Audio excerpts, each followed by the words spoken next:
2, 1. 7 things you don't really need to know, but probably should.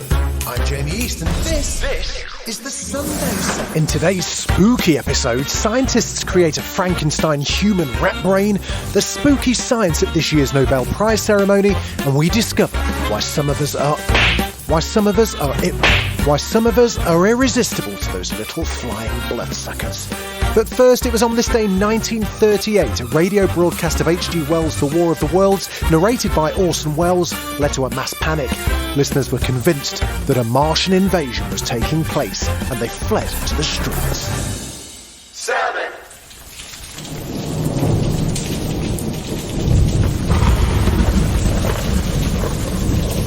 It's alive!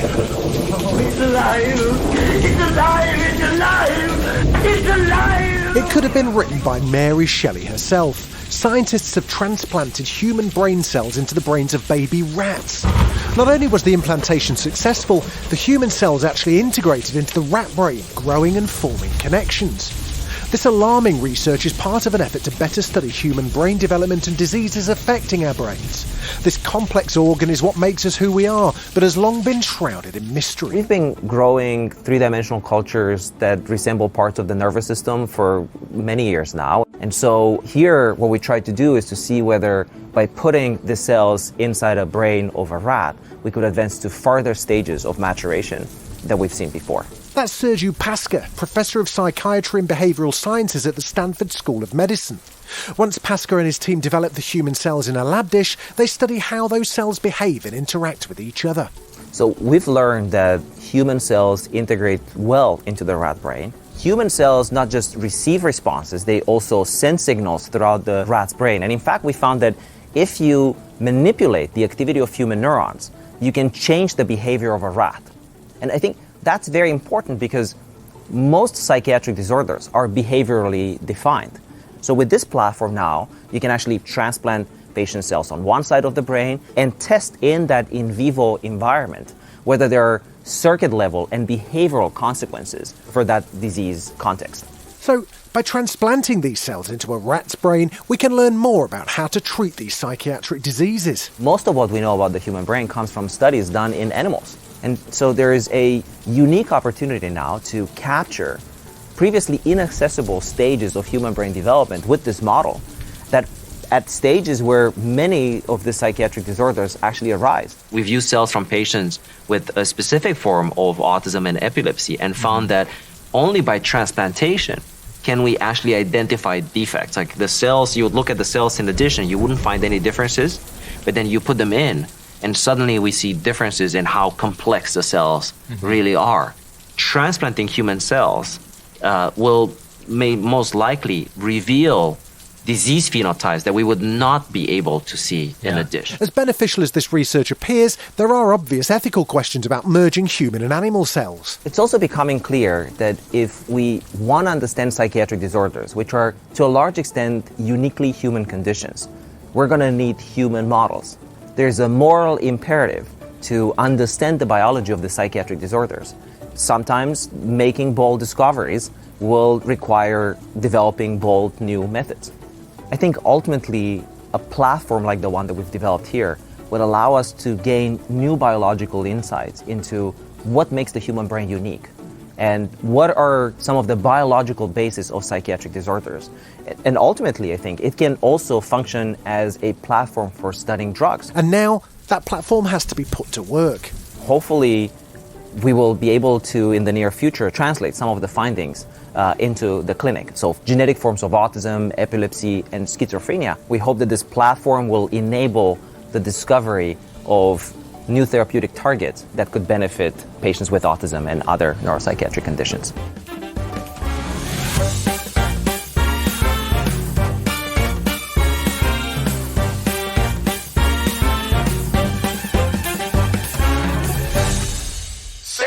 One of the strangest aspects of quantum physics is entanglement. If you observe a particle in one place, another particle, even 1 light years away, will instantly change its properties, as if the two are connected by a mysterious communication channel. It's a strange phenomenon that Albert Einstein called spooky action at a distance. Earlier this month, Frenchman Alain Aspect, American John Clauser and Austrian Anton Zeilinger were awarded this year's Nobel Prize in Physics for their research into the area. The winning trio's experiments should now pave the way to a new generation of powerful computers and telecommunication systems. And it usually is portrayed as something which is sort of very weird, very mystical. And it's true, there are weird and almost mystical aspects of it. But this year's prize is for work that has made clear what quantum mechanics really means. That was Thor's Hans Hansen, a physicist and member of the Nobel Committee for Physics. There are two main areas of entanglement research that have garnered a lot of attention. One is in quantum computers, which promise a leap in the ability to solve complex problems. And the other is in encryption, with entanglement making it impossible to eavesdrop on private communications. This spooky science is going to be a real game changer. Still to come at the Spooky 7, an unknown force is wreaking havoc on spies and civil servants, and we deep dive into the Twilight Zone. 5, It started with an odd piercing drone. It was persistent, High-pitched sound. very, very loud. Those who heard it say it's soon followed by Strong nausea, An incredible case of vertigo. dizziness. Excruciating headaches. these mysterious afflictions were first reported in the Cuban capital in 2016, and they were thus called Havana Syndrome. Havana Syndrome. Havana Syndrome. But it's not just Havana. Since 2016, reports have come from every continent on the planet. The symptoms have been described as an invisible injury. Many victims reported brain injury without ever having any head trauma. What's even stranger is that of about 200 reported settings, almost half of them involved American diplomats and spies agents. But some have questioned whether the syndrome's even real, suggesting the stress caused what's called a psychogenic illness of the mind. Here's neurologist Professor Robert Ballow. He's the author of the book Havana Syndrome. When you see mass psychogenic illness, there's usually some stressful situation, underlying situation. And of course, in the case of Cuba, and the embassy employees, particularly the CIA agents, they certainly were in a stressful situation. Over the last year, new evidence has emerged. That led a panel of scientists sponsored by the State Department to conclude that pulsed microwaves were most likely responsible for at least some of the cases. Here's Professor David Relman, chair of the National Academics panel that looked at the evidence. For many of these people, real injury, real neurologic injury took place. It took place through a mechanism that we cannot precisely pinpoint, but we think could be linked to this relatively unusual mechanism that really has not received a whole lot of study. Pulsed microwave energy. Some are linking the attacks to electronic surveillance, others to weapons. Although the panel's assessment's in progress, definitive evidence of what started in Cuba remains elusive.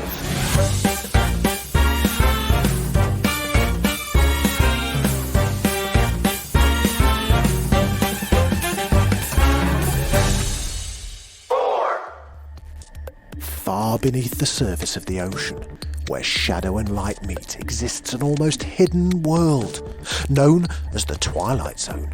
This area of our oceans is home to an incredible variety of life, where creatures are straight out of your imagination. It's deep down, it's dark, it's cold, it's under really high pressures. It looks pitch black. And to human eyes, we would see nothing. The only light is from bioluminescent creatures, a flash here, a glow there. It's a foreign world in the middle of the deep, dark sea. Heidi Sosick is the lead scientist for Woods Hole Oceanographic Institute's Ocean Twilight Zone project. The Ocean Twilight Zone is full of a diversity of amazing life, that many forms that most people have never seen, from specialized bacteria through amazing fish that have adaptations to live in a place where it's hard to get food and it's really dark. We also know now that many top predators, things like whales and sharks that we're used to thinking about living in the upper ocean, they actually spend a lot of time deep down in the Twilight Zone. In the past, scientists were only concerned with the top and bottom of the ocean. Now, they're starting to unlock the gateway to these deeper waters. The more we're learning about it, the more we understand that it plays a big role in these global processes. Water cycles, the nutrient cycles, the carbon cycle. The ocean contains a huge amount of carbon, storing almost 50 times more than the atmosphere. Getting carbon into the abyss keeps it there for thousands of years and out of our atmosphere. The process starts with a bunch of hungry animals feeding on phytoplankton at the surface. Ken Bessler's a senior scientist on the project, and he says they come up at nighttime to feed on that plant matter and carry that carbon down with them. Actually, it's the largest migration on this planet. Trillions of these small, tiny animals, the fish that eat them, move up and down every day. This is the ocean carbon cycle at work. To get the carbon to the bottom, well, what goes in must come out. And the result looks like a blizzard. All of that material becomes what we call marine snow, this kind of distributed rainfall of organic debris, carbon really based material that settles slowly to the deep ocean. A recent study estimated there could be 10 times the amount of animals and organisms in this layer than previously thought, and that means this peculiar part of the deep blue could hold the key for a better climate future. It really is one of the last frontiers, and amazingly, in some ways we know less about our own ocean than we know about the moon or Mars. Every time we make a measurement, every time we go out and observe the ocean, we learn something new. Still to come on the Spooky 7, NASA's on the hunt for UFOs, and there are ghostly goings-on in a house in Texas. Right after this. You're listening to the Sunday 7. Follow us for your weekday news espresso, or even try our Island edition. It's in all the usual places.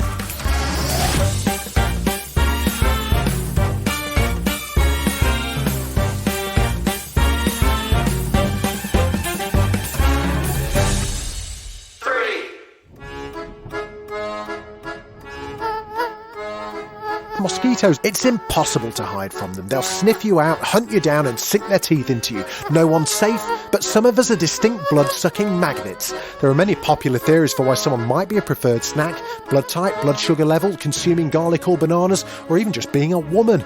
Now, after a 3-year study, scientists in Leslie Vossel's lab at a US university think they've got to the bottom of the mosquito mystery. Long-chain carboxylic acids, which is a fancy technical term for these greasy molecules that live on your skin. Bacteria eat these acids on your skin and create a stink, and some of them smell more than others. Scientist Mia Elena Deobaldia led the research at New York's Rockefeller University.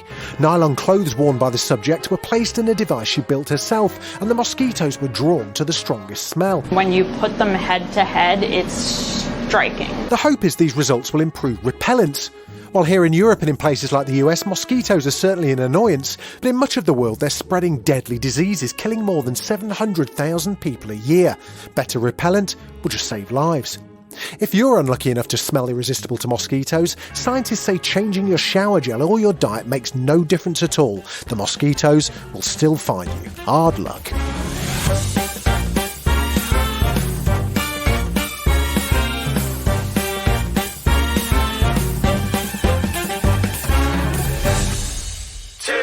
There's a whole fleet of them. Look on the ASA. Roger. Oh, got it!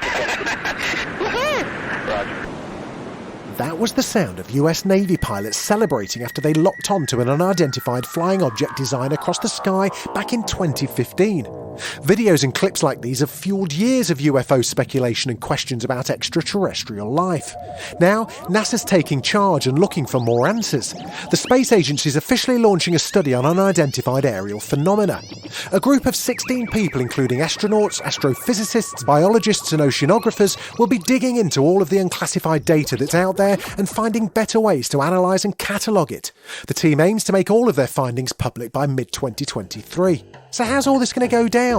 Well, Terry Virts is a former astronaut and retired Air Force colonel. He joined CNN to give his take on the upcoming project. Well, I think the big thing for them is going to be to get data which is something that's different than what we used to have back in the 1950s when there was a lot of quote-unquote UFO sightings. We have radar tracks from Navy ships. We have infrared cameras from Navy pilots. And I've had a few guys on my podcast, Down to Earth with Terry Verse, that have talked about the data. I think that's going to be their focus. What I'm really hoping is that they get to the bottom of it to the extent they can. Clearly, every sighting cannot be explained. But I think we're going to get a little bit more color and detail on exactly what these things are. Many of them are probably just drones or atmospheric sightings, but some of the cameras and radar tracks that the Navy fighter pilots have seen are really interesting, and they really seem like not normal aircraft type of things. So NASA's relying on the data to figure out what all these unidentified aerial phenomena are. If you hang out in certain corners of the internet, the answer might be obvious. Could these sightings be extraterrestrial life after all? Well, that's a complicated question. I've never seen them myself. It seems with all the billions of planets that are out there, you'd think that there must be some life out there. I think that life is very complicated and that somebody has to make it or get it started just from a scientific point of view. It's so complicated. The problem is those planets and stars are so far away. It would take thousands and tens of thousands and hundreds of thousands of years to get there. So I think there is life, but I can't be sure.